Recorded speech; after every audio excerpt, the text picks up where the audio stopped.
ಇವತ್ತು ನಾಡಿನೆಲ್ಲೆಡೆ ಹೊಸ ವರ್ಷದ ಸಂಭ್ರಮ ಮನೆ ಮಾಡಿತ್ತು. ರಾಜಧಾನಿಯ ಜನರು ಅದ್ಧೂರಿಯಾಗಿ ನ್ಯೂ ಇಯರ್ ಅನ್ನ ವೆಲ್ಕಮ್ ಮಾಡಿದ್ರು.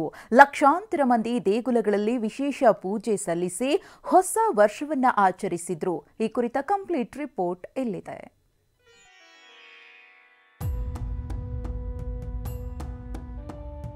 ಸಾಲುಗಟ್ಟಿ ನಿಂತಿದ್ದಾರೆ, ದೇವರ ದರ್ಶನ ಪಡೆದಿದ್ದಾರೆ. ಹೊಸ ವರ್ಷದ ಮೊದಲ ದಿನ ಭಕ್ತಿ ಭಾವದಿಂದ ದೇವರಿಗೆ ನಮಸ್ಕರಿಸಿದ್ದಾರೆ. ಇಷ್ಟಾರ್ಥಗಳನ್ನ ದೇವರಿಗೆ ಒಪ್ಪಿಸಿ ವರ್ಷಾರಂಭ ಮಾಡುತ್ತಿದ್ದಾರೆ.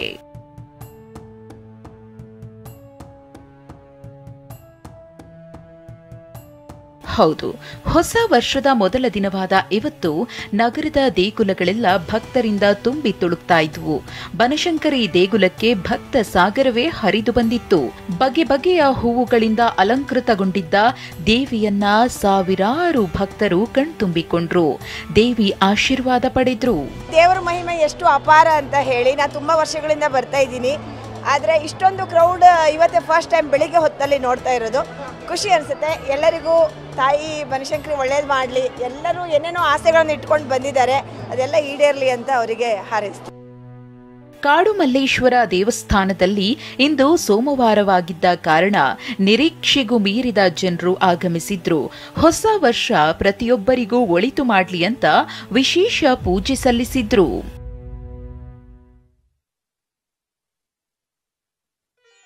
ಇವತ್ತು ಸೋಮವಾರ ಇರೋದರಿಂದ ಶಿವನ ವಾರ, ಸೊ ನಾವು ತುಂಬ ಸ್ಪೆಷಲ್ ಆಗಿದೆ, ತುಂಬ ವಿಶೇಷವಾಗಿದೆ. ಇವತ್ತು ಈ ಹೊಸ ವರ್ಷದಿಂದ ರಾಮ ಮಂದಿರ ಉದ್ಘಾಟನೆ ನಡೀತಾ ಇದೆ 22ನೇ ತಾರೀಕಿಗೆ.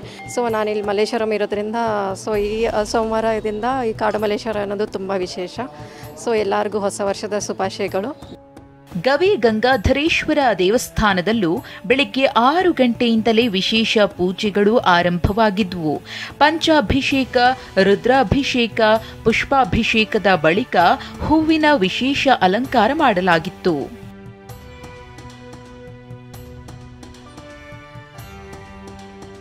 ಶ್ರೀ ಕ್ಷೇತ್ರ ಘಾಟಿ ಸುಬ್ರಹ್ಮಣ್ಯ ದೇಗುಲ ಭಕ್ತರಿಂದ ತುಂಬಿ ತುಳುಕ್ತಿತ್ತು. ನರಸಿಂಹಸ್ವಾಮಿ ಸಮೇತ ಸುಬ್ರಹ್ಮಣ್ಯ ಸ್ವಾಮಿಯ ದರ್ಶನ ಪಡೆದ್ರು.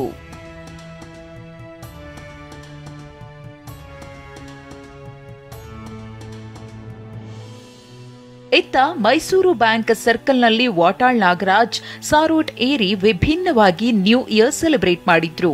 ಚಿಕ್ಕಬಳ್ಳಾಪುರದ ನಂದಿಗಿರಿ ಧಾಮವಂತೂ ಇವತ್ತು ಕೂಡ ಜನರಿಂದ ತುಂಬಿ ತುಳುಕ್ತಾ ಇತ್ತು. ನಗರದಿಂದಲೂ ಸಾವಿರಾರು ಜನರು ಗಿರಿಗೆ ಆಗಮಿಸಿದ್ರು. ಜೋಡಿಗಳು ಕೇಕ್ ಕಟ್ ಮಾಡಿ ವರ್ಷಾಚರಣೆ ಮಾಡಿದ್ರು. ಹಾಗೆ ಬನ್ನೇರು ಘಟ್ಟವು ಪ್ರವಾಸಿಗರಿಂದ ರಶ್ ಆಗಿತ್ತು. ಹೊಸ ವರ್ಷಕ್ಕೆ ರಾಜಧಾನಿಯ ಜನರು ಹೊಸ ರೆಸಲ್ಯೂಷನ್ ಹಾಕಿಕೊಂಡಿದ್ದಾರೆ. ವರ್ಷದ ಮೊದಲ ದಿನ ದೇಗುಲಕ್ಕೆ ಭೇಟಿ ಕೊಟ್ಟು ಸಂಭ್ರಮಿಸಿ ನ್ಯೂ ಇಯರ್ಗೆ ಸ್ವಾಗತ ಕೋರಿದ್ದಾರೆ. Bureau report, ಟಿವಿ9.